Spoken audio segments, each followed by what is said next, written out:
Olá, gente, bom dia. A gente já está aqui ao vivo mais uma vez para iniciar mais uma live aqui na Ideal Social.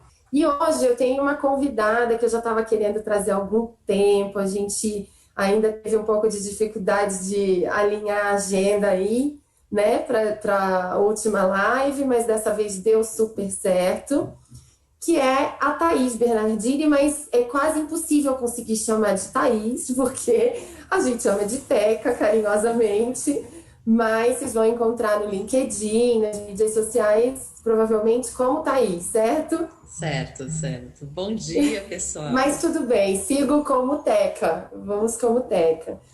Teca, conta pra gente um pouquinho, então, que você faz no terceiro Tá setor, bom. essa sua história, essa sua trajetória, e que você tem uma especialização, eu diria, não só de conhecimento, mas de experiência muito rica, focada nesse engajamento da alta liderança, né? Então, conta um pouquinho Sim. pra gente. Um bom dia, pessoal. Raquel, super obrigada pelo convite. É sempre um prazer a gente conversar. É, Bom, vou contar um pouquinho, né? Na realidade, eu venho de muitas cadeiras, né? Eu venho do setor privado, então, eu sou formada em publicidade e propaganda, tenho uma especialização em marketing integrado. E eu sempre, a maior parte da minha carreira eu atuei no setor privado, já fui cliente, já fui agência, já fui consultoria.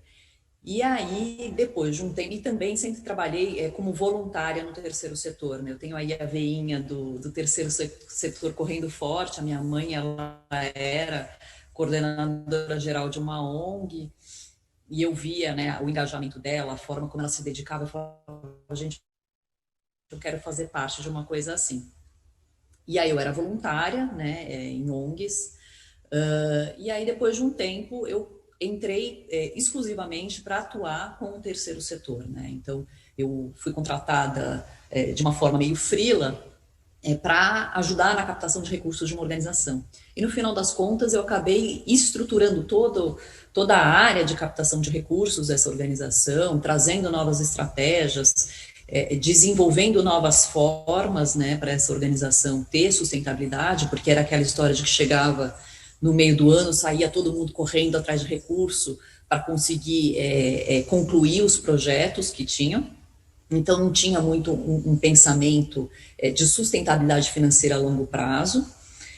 E aí, olhando isso, eu falei, não, peraí, vamos mudar alguma coisa aqui. E eu comecei a estudar bastante sobre o assunto, fui buscar muita referência internacional, porque, infelizmente, a cultura de doação e a cultura, né, do desenvolvimento institucional aqui no Brasil ainda está muito embrionário, né, apesar da gente, desde o ano passado, aí, estar batendo recordes de doação, né, de filantropia e tudo mais, mas ainda é uma coisa muito embrionária quando a gente pega aí referências internacionais. E aí estudei bastante, apliquei todo esse conhecimento da organização, né, meio que virou um case de sucesso.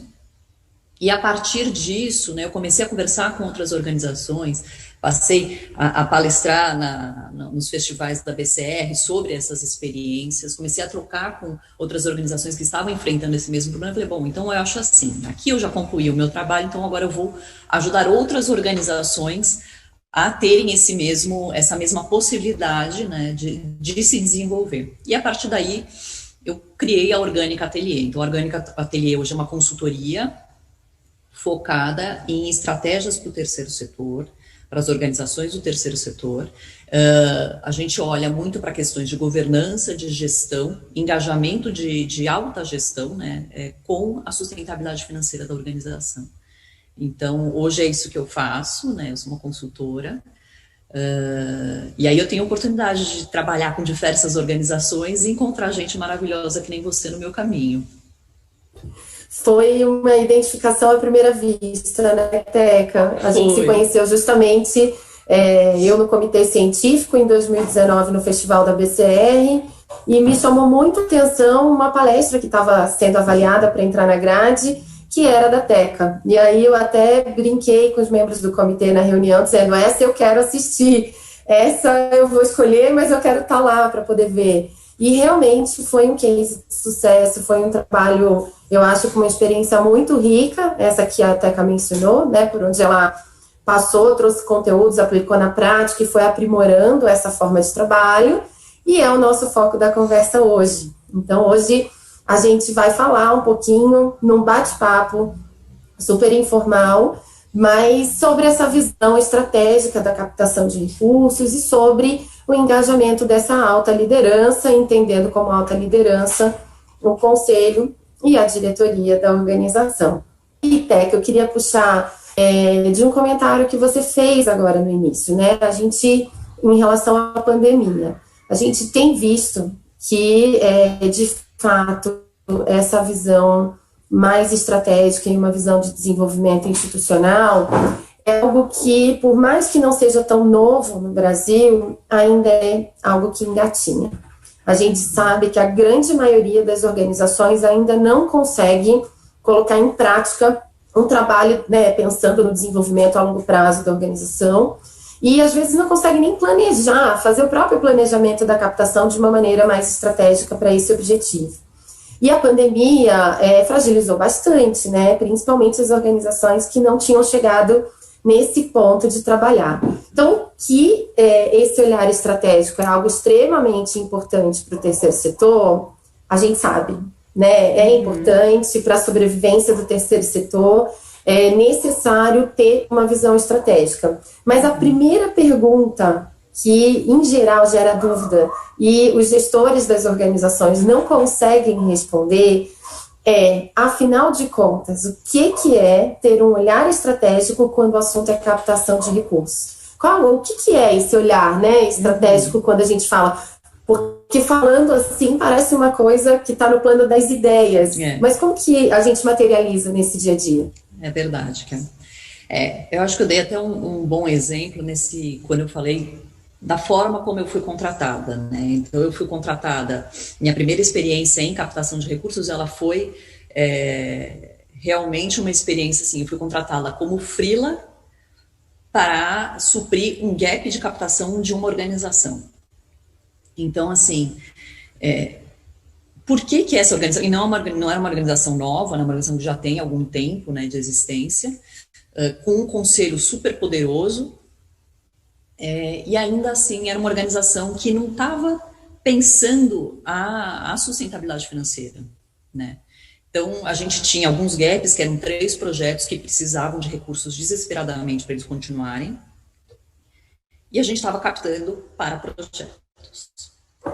Então, assim, Teca, muita organização. só te cortando para fazer uma observação, uma coisa que você falou é importante, eu acho que é um cenário muito comum, né? Fui contratada no momento de desespero, né? Um momento onde preciso desesperadamente e imediatamente de recursos, porque senão acaba o projeto, fecha as portas. Então, a situação era um pouco essa, mesmo sendo uma organização que tinham pessoas influentes no conselho. Exatamente.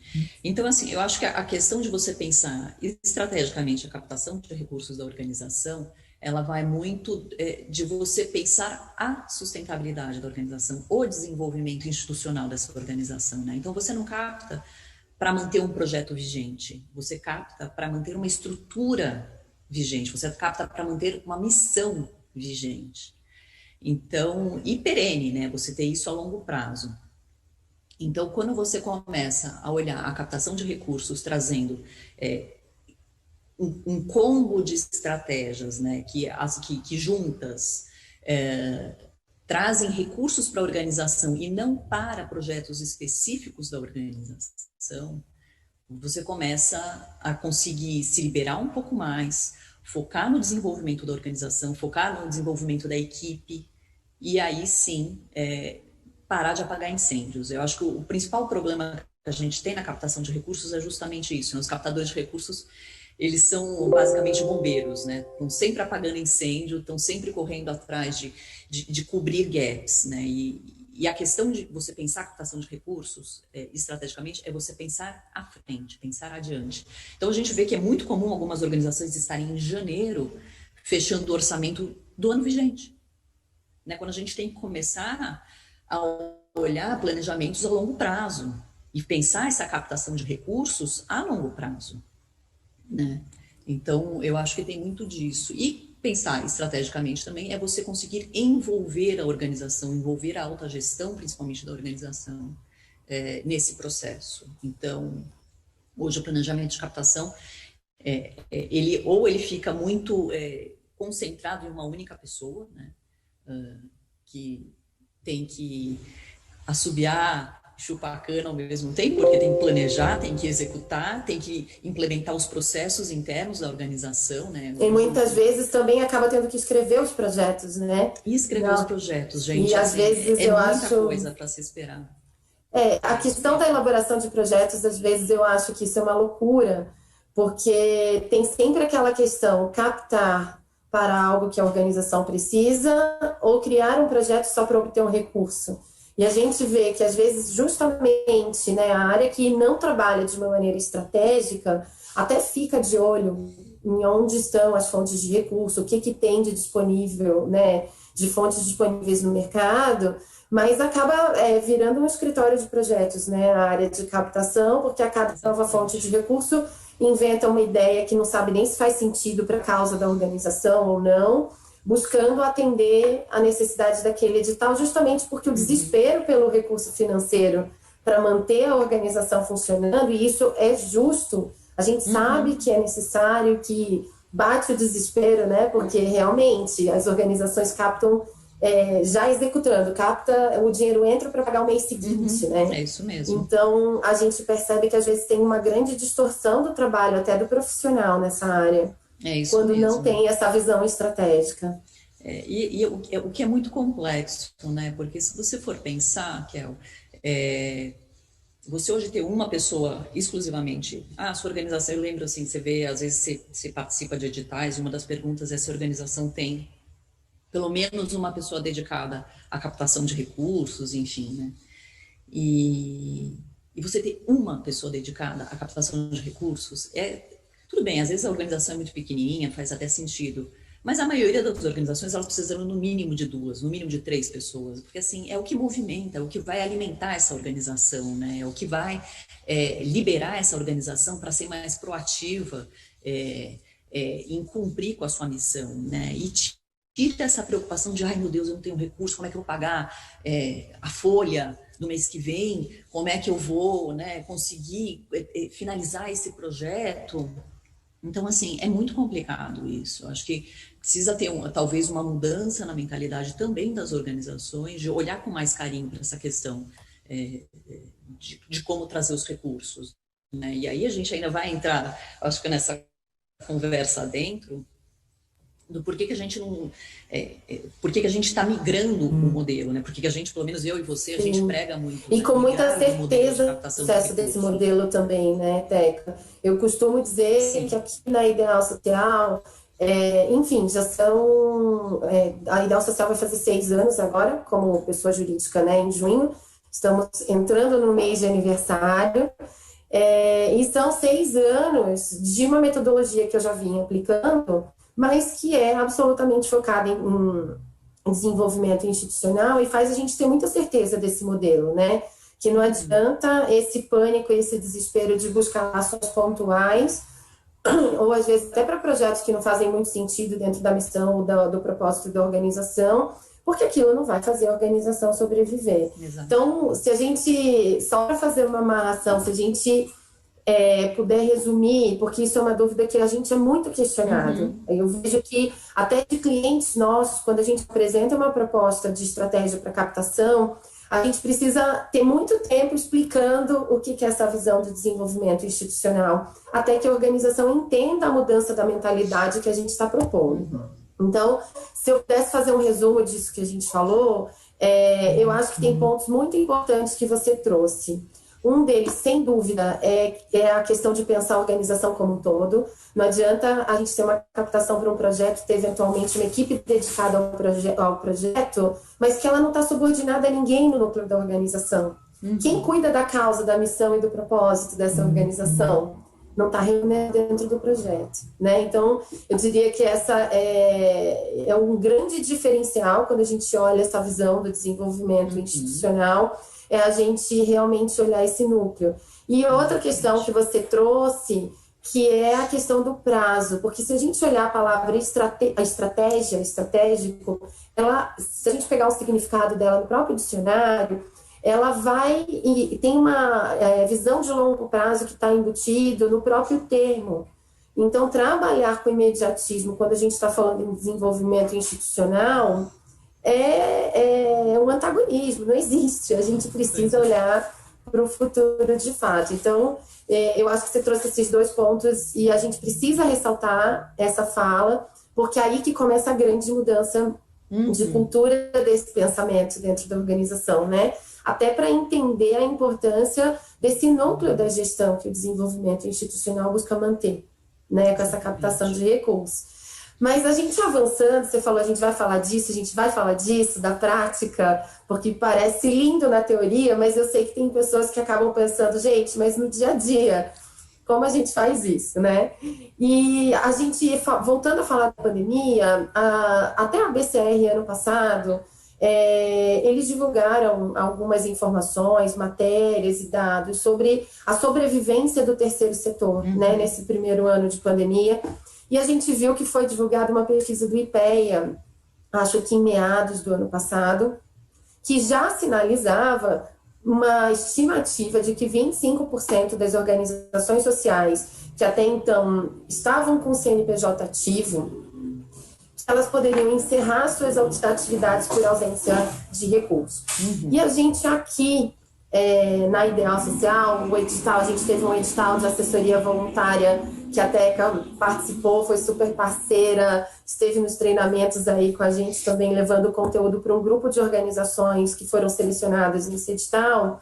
Essa notícia até a primeira mão, não vou citar o nome, mas eu imagino que a Teca já saiba quem pode ser, mas eu acabei de ver a notícia que realmente a instituição encerrou. Ela acabou passando a causa e o legado dela para uma outra organização, que talvez estivesse numa situação de financiamento do institucional, né, um pouco melhor, mas daquele grupo que até então tinha sido fundador, que compunha o conselho, com um corpo de pessoas contratadas, inclusive como CLT, uma organização superestruturada, foi um exemplo prático dessa estatística do IPEA, inclusive, que eu fiquei até muito triste em saber que houve, pelo menos a causa se mantém ativa, mas a gente sabe que é uma maneira de encerrar as atividades. Então, a gente vê que a organização que não tinha esse olhar estratégico, né, para captação de recursos, com essa visão de desenvolvimento institucional, ela está muito mais frágil, e ainda mais nesse período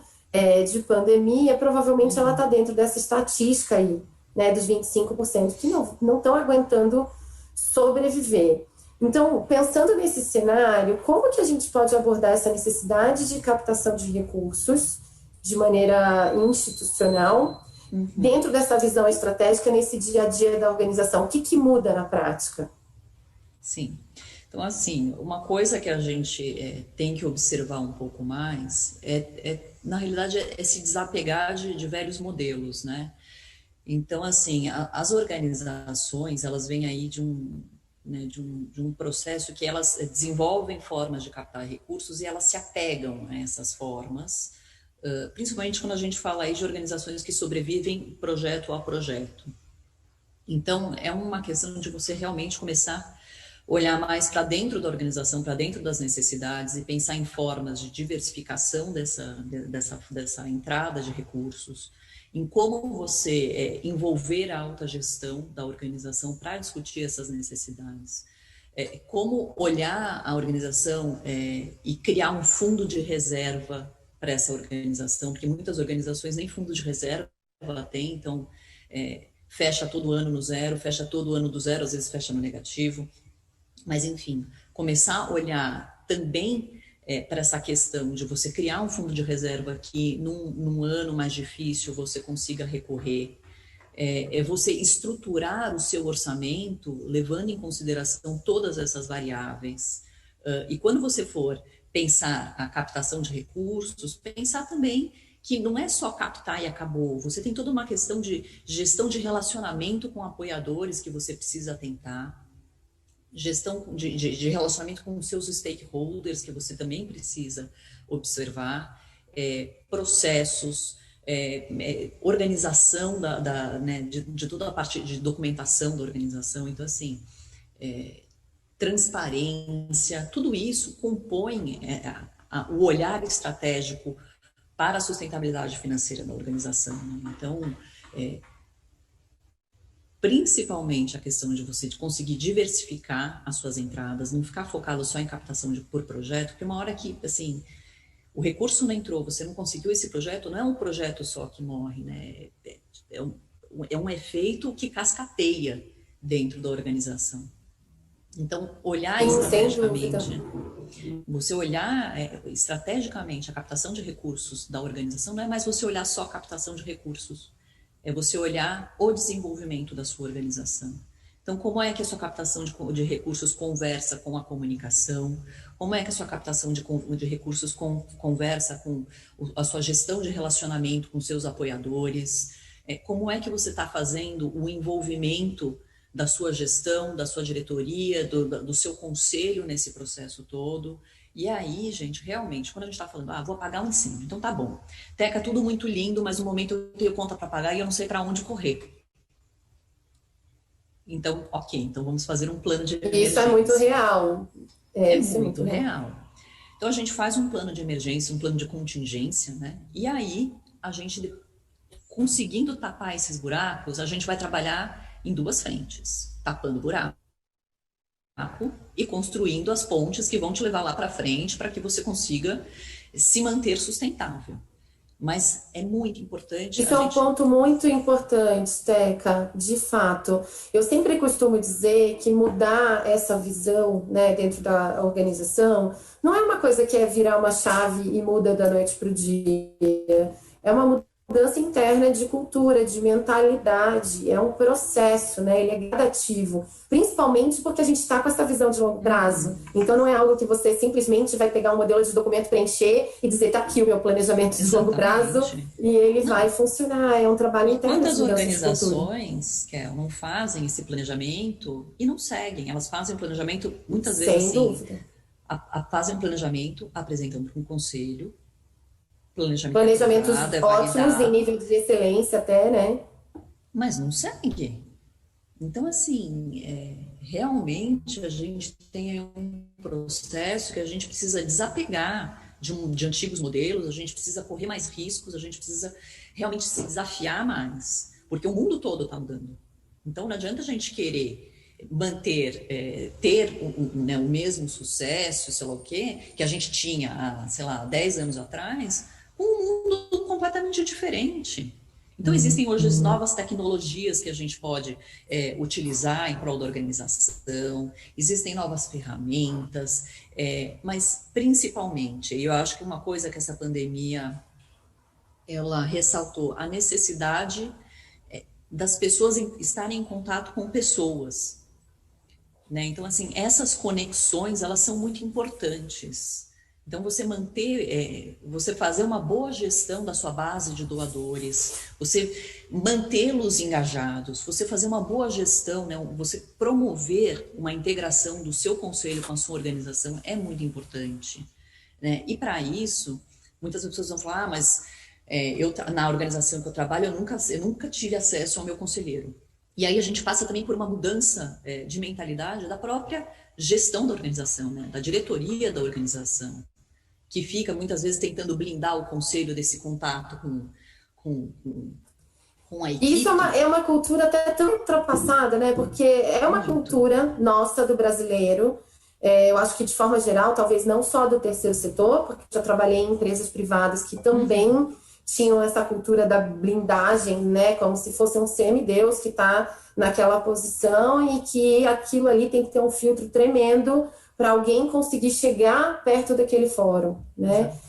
Quando a gente sabe que deveria ser o contrário na prática, são pessoas que estão ali para orientar e inspirar a organização. E quanto mais pessoas da organização tiverem acesso a esses membros, né, do conselho, da diretoria, mais pessoas vão ser influenciadas pela presença dessas pessoas que têm esse dever, né, esse papel de, enfim, né, de inspiração mesmo da organização.